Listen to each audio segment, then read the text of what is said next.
ನಮಸ್ಕಾರಗಳು. ನಾನು ನಜೀರ್ ಅಹಮದ್ ಚೋರ್ಗಸ್ತಿ, DMS ನ್ಯೂಸ್ಗೆ ಸ್ವಾಗತ.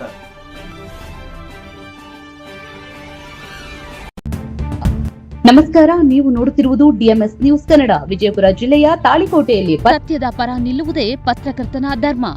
ವಜ್ರಾಕ್ಷ ನ್ಯೂಸ್ ವಾರ್ಷಿಕೋತ್ಸವದಲ್ಲಿ ರವೀಂದ್ರ ಕಟ್ಟಿಮನಿ ಕರೆ. ತಾಳಿಕೋಟೆ ಪತ್ರಕರ್ತನ ಪೆನ್ನು ಯಾವುದೇ ರಾಜಕೀಯ ಪಕ್ಷದ ಗುಲಾಮಗಿರಿಯ ಪರವಾಗಿ ಬಾಗಬಾರದು. ಅದು ಕೇವಲ ಸತ್ಯದ ಪರವಾಗಿ ಮಾತ್ರ ಗುಡುಗಬೇಕು ಎಂದು ಕರ್ನಾಟಕ ರಕ್ಷಣಾ ವೇದಿಕೆ ಅಧ್ಯಕ್ಷ ಹಾಗೂ ಪತ್ರಕರ್ತ ರವೀಂದ್ರ ಕಟ್ಟಿಮನಿ ಅವರು ಹೇಳಿದರು. ತಾಳಿಕೋಟೆಯ ಐತಿಹಾಸಿಕ ಶ್ರೀ ಕಾಳಿಕಾ ದೇವಿ ದೇವಸ್ಥಾನದ ಆವರಣದಲ್ಲಿ ನಡೆದ ವಜ್ರಾಕ್ಷ ನ್ಯೂಸ್ ಕನ್ನಡ ಸುದ್ದಿ ವಾಹಿನಿಯ ಪ್ರಥಮ ವಾರ್ಷಿಕೋತ್ಸವ ಸಮಾರಂಭದಲ್ಲಿ ಅವರು ಮುಖ್ಯ ಅತಿಥಿಯಾಗಿ ಮಾತನಾಡಿದರು. ರಾಜಕೀಯ ಒತ್ತಡಗಳು, ಬೆದರಿಕೆ ಹಾಗೂ ವೈಯಕ್ತಿಕ ಹಿತಾಸಕ್ತಿಗಳ ಕಾರಣದಿಂದ ನೈಜ ಸುದ್ದಿಯನ್ನ ಮುಚ್ಚಿ ಹಾಕುವ ಪ್ರವೃತ್ತಿ ಹೆಚ್ಚಾಗುತ್ತಿರುವುದು ಪ್ರಜಾಪ್ರಭುತ್ವಕ್ಕೆ ಮಾರಕವಾಗಿದೆ ಎಂದು ಅವರು ಆತಂಕವನ್ನ ವ್ಯಕ್ತಪಡಿಸಿದರು. ಯಾವುದೇ ರಾಜಕೀಯ ವ್ಯಕ್ತಿ ಅಥವಾ ಪಕ್ಷದ ವಕ್ತಾರರಂತೆ ಪತ್ರಕರ್ತರು ವರ್ತಿಸಬಾರದು. ವರದಿ ಮಾಡುವ ಮುನ್ನ ಸುದ್ದಿಯ ಸತ್ಯ ಅಸತ್ಯತೆಯನ್ನ ಕರಾರುವಕ್ಕಾಗಿ ಪರಿಶೀಲಿಸಬೇಕು. ಯಾವುದೇ ಪ್ರಭಾವ ಅಥವಾ ಮುಲಾಜಿಗೆ ಒಳಗಾಗಿ ಸತ್ಯವನ್ನ ಮರೆಮಾಚಿದ್ರೆ ಅದು ಇಡೀ ಪತ್ರಿಕೋದ್ಯಮಕ್ಕೆ ಮಾಡುವ ದ್ರೋಹವಾಗಿದೆ. ಪತ್ರಿಕೋದ್ಯಮವು ಕೇವಲ TRP ಅಥವಾ ಜೀವನೋಪಾಯದ ವೃತ್ತಿಯಲ್ಲ, ಅದು ಸಮಾಜದ ಕಣ್ಣು ಹಾಗೂ ಪ್ರಜಾಪ್ರಭುತ್ವದ 4ನೇ ಅಂಗವಾಗಿದೆ ಎಂದು ಅವರು ಹೇಳಿದರು. ಕಾರ್ಯಕ್ರಮದಲ್ಲಿ ಕಾರ್ಯನಿರತ ಪತ್ರಕರ್ತರ ಸಂಘದ ತಾಲೂಕು ಅಧ್ಯಕ್ಷ DB ವಡವಡಗಿ ಮಾತನಾಡಿ, ಆಡಳಿತ ವ್ಯವಸ್ಥೆಯ ಭ್ರಷ್ಟಾಚಾರ ಹಾಗೂ ಲೋಪದೋಷಗಳನ್ನು ಬಹಿರಂಗಪಡಿಸುವಲ್ಲಿ ಪತ್ರಕರ್ತರ ಪಾತ್ರ ಮಹತ್ವದ್ದಾಗಿದೆ. ಸಮಾಜದ ಸಮಸ್ಯೆಗಳಿಗೆ ಧ್ವನಿಯಾಗಬೇಕಾದ ಪತ್ರಕರ್ತರೇ ಮೌನವಾದರೆ ಸಮಾಜ ಅಂಧಕಾರದತ್ತ ಸಾಗುತ್ತದೆ ಎಂದು ಎಚ್ಚರಿಸಿದರು. ಕಾರ್ಯಕ್ರಮಕ್ಕೂ ಮುನ್ನ ಪರಮಪೂಜ್ಯ ಶ್ರೀ ಶೈಲ ಮಹಾಸ್ವಾಮಿಗಳು ಸಾಸನೂರ, ಶ್ರೀ ವೇದಮೂರ್ತಿ ಗುರುಸ್ವಾಮಿಗಳು ಸಂಸ್ಥಾನ ಹಿರೇಮಠ ನಲ್ತವಾಡ, ಷಡಾಕ್ಷರಿ ಬ್ರಹ್ಮ 108, ಶಿವಸೋಮನಾಥ ಶಿವಾಚಾರ್ಯ ಕರ್ಜಗಿ ಹಾಗೂ ಜ್ಯೋತಿಷ್ಯ ರತ್ನ ಶ್ರೀ ರಾಮಲಿಂಗಯ್ಯ ಮಹಾಸ್ವಾಮಿಗಳು ಅವರ ದಿವ್ಯ ಸಾನ್ನಿಧ್ಯವನ್ನ ವಹಿಸಿದ್ರು. ಸಾನ್ನಿಧ್ಯದಲ್ಲಿ ಜ್ಯೋತಿ ಬೆಳಗುವ ಮೂಲಕ ಸಮಾರಂಭಕ್ಕೆ ಚಾಲನೆಯನ್ನ ನೀಡಲಾಯಿತು. ಪತ್ರಕರ್ತರು ಸಮಾಜದ ಒಳಿತಿಗಾಗಿ ನಿಷ್ಠೆಯಿಂದ ಕಾರ್ಯನಿರ್ವಹಿಸಲಿ ಎಂದು ಶ್ರೀಗಳು ಆಶೀರ್ವಚನವನ್ನ ನೀಡಿದರು. ಇದೇ ಸಂದರ್ಭದಲ್ಲಿ ವಜ್ರಾಕ್ಷ ನ್ಯೂಸ್ ಸಂಪಾದಕ ಗುರುರಾಜ್ ಬಡಿಗೇರ ಅವರ ಜನ್ಮದಿನವನ್ನ ಕೇಕ್ ಕತ್ತರಿಸುವ ಮೂಲಕ ಸಂಭ್ರಮದಿಂದ ಆಚರಿಸಲಾಯಿತು. ಗಣ್ಯರು ಅವರನ್ನ ಸನ್ಮಾನಿಸಿ ಶುಭ ಹಾರೈಸಿದ್ರು. ಕಾರ್ಯಕ್ರಮದಲ್ಲಿ ವಿಶ್ವಕರ್ಮ ಸಮಾಜದ ಅಧ್ಯಕ್ಷ ಶ್ರೀನಿವಾಸ್ ಸೋನಾರ್, ಪುರಸಭೆ ಮಾಜಿ ಸದಸ್ಯ ಮುದುಕಪ್ಪ ಬಡಿಗೇರ್, ಬಸವರಾಜ್ ಕೊಳ್ಳ್ಯಾಳ, ಉಪಸಂಪಾದಕ ಅರುಣ್ ಬಡಿಗೇರ್ ಸೇರಿದಂತೆ ನೂರಾರು ಪತ್ರಕರ್ತರು, ಗಣ್ಯರು ಹಾಗೂ ಸಾರ್ವಜನಿಕರು ಭಾಗವಹಿಸಿದ್ರು. ಕಾಶಿನಾಥ್ ಕರಗನೂರ ಸ್ವಾಗತವನ್ನ ಗೀತೆಯನ್ನ ಹಾಡಿದ್ರು. ಬಾಗಣ್ಣ ಅರೇನಾಡ್ ಕಾರ್ಯಕ್ರಮವನ್ನ ನಿರೂಪಿಸಿ ವಂದನಾರ್ಪಣೆಯನ್ನ ಸಲ್ಲಿಸಿದ್ರು. DMS ನ್ಯೂಸ್ ನಿಮ್ಮದೇ ಧ್ವನಿ. ಲೈಕ್ ಮಾಡಿ, ಶೇರ್ ಮಾಡಿ, ಕಮೆಂಟ್ ಮಾಡಿ, ಸಪೋರ್ಟ್ ಮಾಡಿ. ನಾನು ವಡವಡಿ ಸರ್ ಜೊತೆ ಭಾಷಣಕಾರರು ಅಲ್ಲ, ಅವ್ರ ಲೆಕ್ಚರರು ಅಲ್ಲ, ಅವ್ರ ವಿದ್ಯಾರ್ಥಿ. ನನ್ನ ವರದಿಗಾರಿಕೆಯಲ್ಲಿ ಅವ್ರು ನನ್ನ ಗುರುಗಳು. ನಾನು ಸುಮಾರು ವರ್ಷಗಳಿಂದ ವರದಿಯನ್ನು ಮಾಡ್ಕೋತ ಬಂದೀನಿ. ಅವ್ರ ಕೈಯಲ್ಲೇ ಬೆಳೆದಂತ ಹುಡುಗ. ಒಂದೆರಡು ಮಾತನ್ನ ವರದಿಗಾರಿಕೆಯಲ್ಲಿ ವರದಿಗಾರ ಹೆಂಗಿರ್ಬೇಕು ಹೆಂಗಿಲ್ಲ ಅನ್ನೋದು ಅವರೆಲ್ಲರೂ ಹೇಳಿದಾರೆ. ಕೆಲವೊಂದು 2 ಮಾತುಗಳನ್ನು ನಾನು ಹೇಳಕ್ಕೆ ಇಷ್ಟಪಡ್ತೀನಿ. ಈಗಿನ ನೈಜ ಸ್ಥಿತಿ ಪ್ರೆಸ್ ರಿಪೋರ್ಟ್ಗಳು ವರದಿಗಾರರು ಯಾವ ತರ ಆಗೈತೆ ಅಂತಂದ್ರ, ಯಾವ್ದಾದ್ರು ಒಂದು ಕಾರ್ಯಕ್ರಮಕ್ಕೆ ಹೋದ್ರೆ, ಯಾವ್ದಾದ್ರು ಒಂದು ವಿಷಯಕ್ಕೆ ಎಲ್ಲಾದ್ರೂ ಹೋರಾಟಕ್ಕೆ ಹೋದ್ರೆ ಪ್ರೆಸ್ ರಿಪೋರ್ಟರ್ ಬಂದಾಗ ಅವ್ರಿಗೆ ಕಂಪಲ್ಪಟ್ಟು ಕೂಡ ಹಾಕಿಕೊಳ್ತಾರೆ. ಆ ಒಂದು ಪರಿಸ್ಥಿತಿಗೆ ಈಗಿನ ಸದ್ಯ ಪರಿಸ್ಥಿತಿ ಬಂದು ನಿಂತೈತಿ. ಅದಕ್ಕೆ ದಯವಿಟ್ಟು ಎಲ್ಲ ವರದಿಗಾರರಲ್ಲಿ ವಿನಂತಿಸಿಕೊಳ್ತಾ ಇದ್ದೀನಿ, ಈ ಒಂದು ಪರಿಸ್ಥಿತಿ ಎಲ್ಲರಿಗೂ ಅನ್ವಯಿಸಿ. ಯಾರು ತಗೊಳಂಗಿಲ್ಲ, ಯಾರು ತಗೋತಾರ, ಈ ಒಂದು ಪರಿಸ್ಥಿತಿ ಬರಬಾರ್ದು. ದಯವಿಟ್ಟು ವಿನಂತಿ ಮಾಡ್ಕೊತೀನಿ. ಯಾವುದೇ ವರದಿ ಆಗಲಿ, ಹೋರಾಟ ಆಗಲಿ, ರೈತರ ಹೋರಾಟ ಆಗಲಿ, ಯಾವುದಾದ್ರೂ ಒಂದು ಕಾರ್ಯಕ್ರಮ ಆಗಲಿ, ಏನೇ ಆಗಲಿ, ನಿಮ್ಮ ವರದಿಯನ್ನು ಮಾಡಿ ನಿಷ್ಠೆಯಿಂದ ನೀವು ಇರ್ರಿ. ತಾನೇ ಹಿಂದೆಲ್ಲ ತಾನೇ ಬರ್ತೈತಿ. ಆಮೇಲೆ ರಾಜಕೀಯನ ಮೊದಲು ಮಾಡಬೇಡ. ದಯವಿಟ್ಟು ವರದಿಗಾರರು ರಾಜಕೀಯ ಮಾಡಬಾರ್ದು. ಯಾಕಂದ್ರೆ ಒಂದು ಪಕ್ಷಕ್ಕೆ ಎಟ್ಟಿ ಕಟ್ಟಿ ಒಂದು ಪಕ್ಷಕ್ಕೆ ಕೆಳಗೆ ತಾಳಿಕೋಟೆ ಒಳಗ ಕೆಲವೊಬ್ಬ ಹಿರಿಯ ಪತ್ರಕರ್ತರು ಅದ ರಾಜಕೀಯ ಮಾಡ್ತಾರ. ಹೋರಾಟದ ನೈಜ ಏನು ಹೋರಾಟ, ನೈಜವಾಗಿ ಏನು ಹೋರಾಟ ನಡೀತಾ ಇರ್ತೈತಿ ಅದನ್ನ ಬಿತ್ತರಿಸಂಗಿಲ್ಲ. ಮುದ್ರಣ ಮಾಧ್ಯಮದವ್ರು ಹೋದಾರ, ಆಮೇಲೆ ದೃಶ್ಯ ಮಾಧ್ಯಮದವ್ರು. ಅದಕ್ಕೆ ಇಂಥ ಘಟನೆಗಳು ಆಗ್ಬಾರ್ದು. ಯಾಕಂದ್ರೆ ನಾವು ವರದಿ ಅನ್ನೋದು ಒಂದು ಸಮಾಜ ಸೇವೆ. ನಾವಿಲ್ಲಿ ಬಿಸಿನೆಸ್ ಮಾಡಕ್ ಬಂದಿಲ್ಲ, ಆಮೇಲೆ ನಮ್ಮ ಹೊಟ್ಟೆ ಪಾಡಿಗಾಗಿ ಬಂದಿಲ್ಲ. ನಾವು ಸಮಾಜ ಸೇವೆ, ಸಮಾಜಕ್ಕೆ ಅಧಿಕಾರಿಗಳಿಗೆ ಕಣ್ಣು ತರಿಸುವಂತ ಕೆಲಸವನ್ನ ನಾವು ಮಾಡಬೇಕು. ವರದಿಗಾರಿಕೆಯಿಂದ ಅದನ್ನ ಕಣ್ಣು ತರಿಸಬೇಕು. ಹಾಗೂ ಏನಾದರೂ ಸಮಾಜದ ಕಟ್ಟ ಕಡೆಯ ವ್ಯಕ್ತಿಗೆ ನ್ಯಾಯವನ್ನ ಒದಗಿಸುವಂತ ಕೆಲಸವನ್ನ ವರದಿಗಾರ ಮಾಡಕ್ಕೆ ತಿಳ್ಕೊಳ್ಬೇಕು. ಆಮೇಲೆ ಸಮಾಜ ಕೂಡ ನಮ್ಮನ್ನು ನೋಡ್ತಾ ಇರುತ್ತೆ. ಇವ ಯಾವ ತರನಾಗಿ ವರದಿ ಮಾಡ್ತಾನ, ಯಾವ ತರನಾಗಿಲ್ಲ, ಯಾರು ಹಿಂದಿರ್ತಾನ, ಯಾರಿಲ್ಲ. ಈಗ ಹಂಗಾಗ್ಯಾರ ಅಂದ್ರ ವರದಿಗಾರರು ಒಬ್ರು ಸ್ವಾಮಿಗಳಿಗೆ ಎತ್ತಿ ಕಟ್ತಾರ, ಒಬ್ರು ಸ್ವಾಮಿಗಳಿಗೆ ಇಳಿಸ್ತಾರ. ಈ ತರ ವರದಿಗಾರಿಕೆ ಅದಾವ. ಅದನ್ನ ಬಹಳ ನೋವಾಗುತ್ತೆ ನನಗೆ ಹೇಳ್ಬೇಕಂದ್ರೆ. ಈ ತರ ವರದಿಗಾರರು ತಿಳ್ಕೊಳ್ಳೋದನ್ನು ಬೇಕಾಗಿಲ್ಲ. ದಯವಿಟ್ಟು ನೈಜ ವರದಿಗಳನ್ನ ಬಿತ್ತರಿಸ್ರಿ, ಹಾಗೂ ಕಾಪಿ ಪೇಸ್ಟ್ ಗಳನ್ನ ಮಾಡಬೇಡ್ರಿ. ನಿಮ್ಮ ನೈಜ ವರದಿ ಏನದವ ನಿಮ್ಮ ಭಾಷೆ ಒಳಗ, ನಿಮ್ಮ ಶೈಲಿ ಒಳಗನೆ ಬರೀರಿ. ದಿನಾನೂ ಬರ್ದಂಗ ನೀವು ಇಂಪ್ರೂವ್ಮೆಂಟ್ ಆಗ್ತೀರಿ. ನೈಜ ವರದಿಗಳನ್ನ ಪ್ರಕಟಿಸ್ತೀರಿ. ಇಷ್ಟದ ಸಾಮಾಜಿಕ ಜಾಲತಾಣ ವಿಷಯಗಳನ್ನು ತಿಳ್ಕೊಂಡ ವರದಿಯನ್ನು ಬಿತ್ತರಿಸ್ರಿ. ಸ್ವಲ್ಪ ತಡ ಆದ್ರೂ ಪರವಾಗಿಲ್ಲ. ಯಾಕಂತಂದ್ರೆ ಮುದ್ರಣ ಮಾಧ್ಯಮ ಮರುದಿನ ಬರ್ತೈತಿ. ಇವತ್ತು ಪತ್ರಿಕೆದಾಗ ಇವತ್ತು ಕಾರ್ಯಕ್ರಮ ಯಾಕಂದ್ರೆ ಮರುದಿನ ಬರ್ತದೆ, ಅವ್ರಿಗೆ ಸಾಕಷ್ಟು ಸಮಯ ಇರ್ತೈತಿ. ಅದು ದೃಶ್ಯ ಮಾಧ್ಯಮದಾಗ ಹೆಂಗಿರ್ತೈತೆ ಅಂದ್ರೆ ಅವ್ರಿಗಿಂತ ಮೊದಲು ನಾನು ಬಿತ್ತರಿಸಬೇಕು ಅನ್ನೋ ಅವಸರದಾಗ ತಪ್ಪು ಸಂದೇಶವನ್ನು ಹೋಗಬಾರ್ದು ಸಮಾಜಕ್ಕೆ. ದಯವಿಟ್ಟು ಅಲ್ಲಿ ಒಂದು ಸ್ವಲ್ಪ ತಿದ್ದುಕೊಂಡು ನಮ್ಮ ವರದಿಗಾರಿಕೆಯನ್ನ ಮಾಡಿದ್ವಿ ಅಂದ್ರೆ ನಾವು ಸಮಾಜದ ಏಳಿಗೆಯನ್ನ ಬಯಸಬೇಕು. ಹಾಗೂ ಸಮಾಜದ ರೈತರ ಹಾಗೂ ಅಧಿಕಾರಿಗಳ ಕಣ್ಣು ತರಿಸುವಂತ ಹಾಗೂ ಸಮಾಜದ ಕಟ್ಟ ಕಡೆಯ ವ್ಯಕ್ತಿಗೆ ನ್ಯಾಯವನ್ನ ದೊರಕಿಸಿಕೊಡುವಂತ ಕೆಲಸ ಮಾಡಬೇಕು ಅಂತ ಹೇಳಿ ಇಲ್ಲಿವರೆಗೆ ನಮಗೆ ಅವಕಾಶ ಕೊಟ್ಟಂತ ಕಾಣದಿರುವ ನಾಲ್ಕನೆಯ ಮುಖ ಪೊಲೀಸ್ ಆದ್ರೆ ಆ ಪೊಲೀಸರಿಗೂ ಕೂಡ ಒಂದು ಪತ್ತೆದಾರಿಕೆ ಮೂಲಕ ಸಾಕ್ಷ್ಯಗಳನ್ನು ಒದಗಿಸುವಂತ ಕೆಲಸ ಯಾವ್ದು ಮಾಡ್ತಾ ಇದೆ? ಅದು ಪತ್ರಿಕೋದ್ಯಮ, ಅದು ಪತ್ರಕರ್ತರು, ಅದು ನಿರಂತರವಾಗಿ ಪತ್ರಕರ್ತರು ಮಾಡ್ತಾ ಇದ್ದಾರೆ. ಬಹುಶಃ ಈ ಪತ್ರಿಕೋದ್ಯಮ ಇರದೇ ಇದ್ರೆ ಸಮಾಜಕ್ಕೆ ಹಲವಾರು ವಿಚಾರಗಳು ತಿಳಿತಾ ಇದ್ದಾರೆ. ಯಾವುದೇ ವಿಚಾರ ತಿಳಿತಾ ಇರಲಿಲ್ಲ. ಕತ್ತಲೆಯಲ್ಲಿ ಮುಳುಗೋಗ್ಬಿಡ್ತಿದ್ವಿ ನಾವು.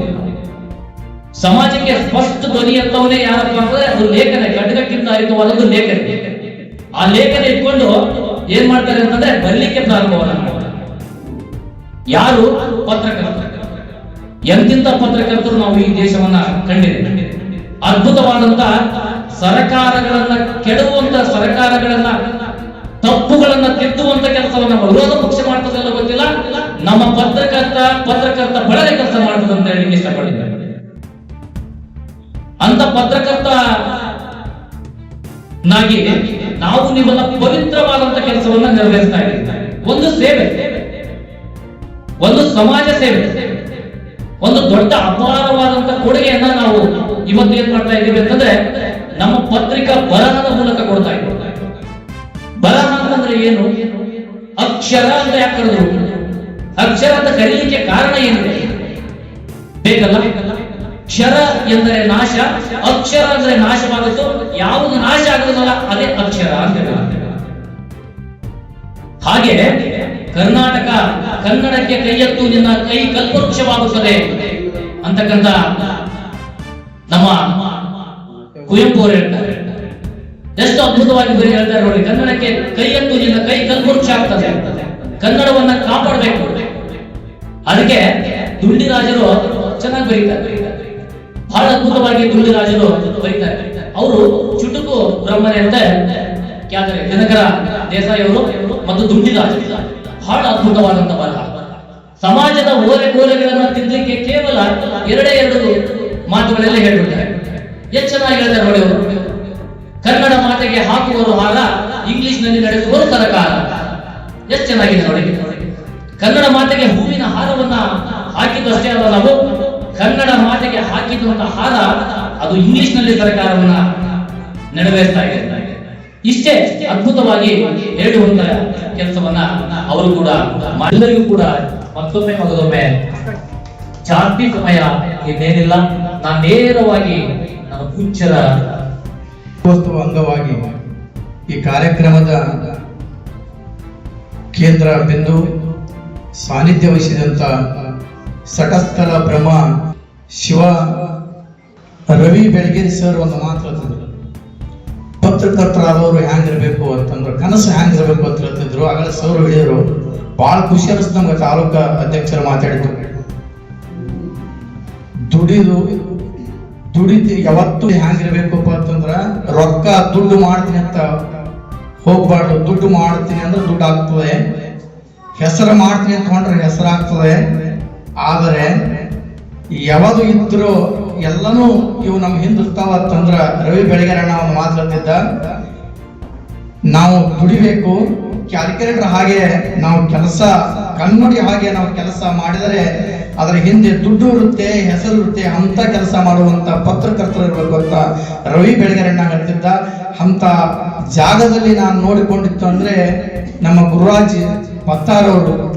ನಾವು ಕಾರ್ಯಕ್ರಮ ಮಾಡುವಾಗ ನಾವು ಫೋನ್ ಹಚ್ಚದೆ, ಗುರುಗಳೇ ನಿಮ್ಮ ಮಠ, ನಿಮ್ಮ ಒಳ್ಳೆ ಮಾತುಗಳು ಕೇಳಿ ನಮ್ಮನ್ನು ಕೇಳಾರ್ದೆ ನ್ಯೂಸ್ ಮಾಡಿ ಒಂದೇ ಒಂದು ದುಡ್ಡು ಕೊಟ್ಟಿಲ್ಲ. ನಾವು ಕೊಡ್ಲಾಕ್ ಹೋದ್ರ ಬ್ಯಾಡ್ರಿ ಅಂದ್ರು.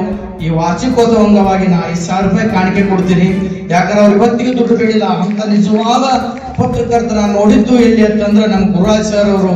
ಅಂತ ಸರ್ ಅವರಿದ್ರೆ ನಮ್ಗ ಈ ತಾಳಿಕೋಟಿ ಭಾಗ, ಮುದ್ಯವಾಳ ಭಾಗ ಬೆಳಕಾಗುತ್ತೆ. ಅವರ ಕುಟುಂಬ ಮತ್ತು ಅವ್ರ ಚಾನಲ್ ಎಲ್ಲಾ ಪತ್ರಿಕಾ ಮಾಧ್ಯಮರು ಒಳ್ಳೆ ಜಾಗದಲ್ಲಿ ಬೆಳೀಲಿ. ಈ ವಜ್ರ ನ್ಯೂಸ್ ಚಾನಲ್ ಏನಲ್ಲ, ಇದು ವಜ್ರ ಹಾಗೆ ಬೆಳೀಲಿ ಅಂತ ಹೇಳಿ ಎಲ್ಲಾ ಪೂಜ್ಯರ ಆಶೀರ್ವಾದ ಇರುತ್ತೆ.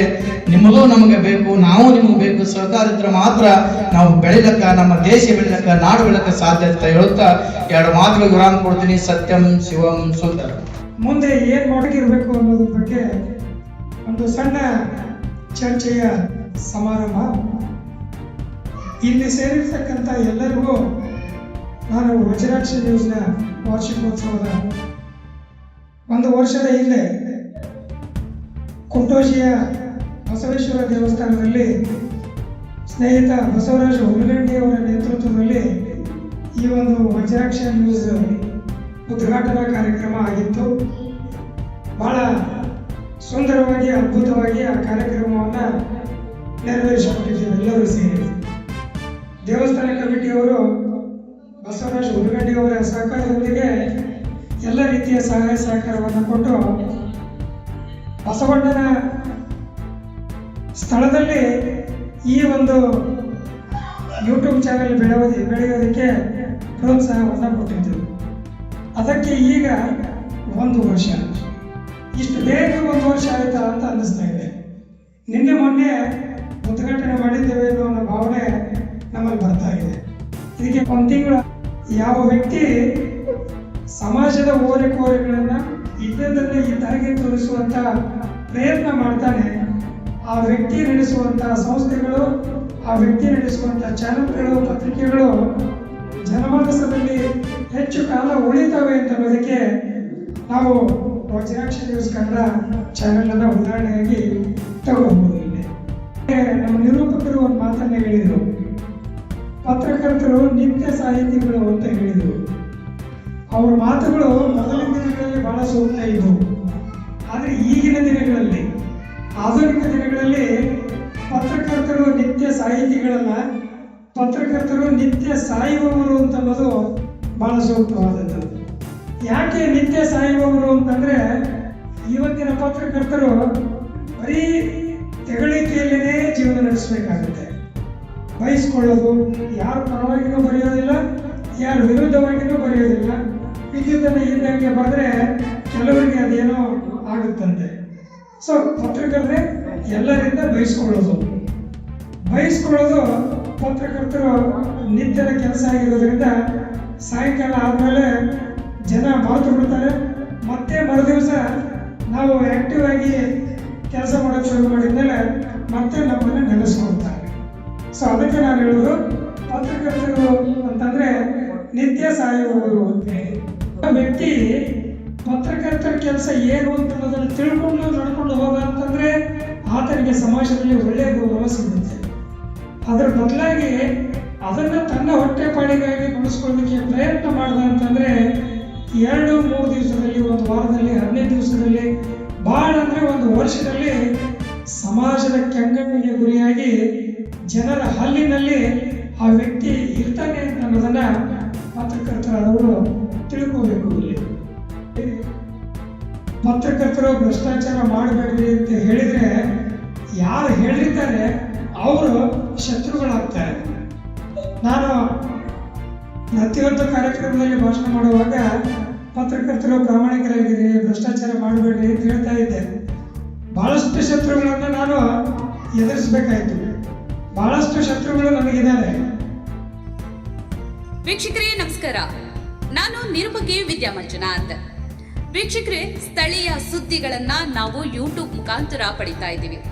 ಅದರಲ್ಲೂ ತಾಳಿಕೋಟೆ ಸುದ್ದಿ ವಾಹಿನಿಯನ್ನ ನಾವು ಹೇಳೋದಾದ್ರೆ DMS ನ್ಯೂಸ್ ಹೆಚ್ಚು ಸಬ್ಸ್ಕ್ರೈಬರ್ನ ಹೊಂದಿ ಈಗಾಗಲೇ ನಿಮ್ಮ ಸುತ್ತಮುತ್ತಲೂ ನಡೆಯುವಂತಹ ಸಾಕಷ್ಟು ಸುದ್ದಿ ಸಮಾಚಾರಗಳನ್ನ ಮೊಬೈಲ್ ಮುಖಾಂತರ ನಿಮಗೆ ತಲುಪಿಸ್ತಾ ಇದೆ.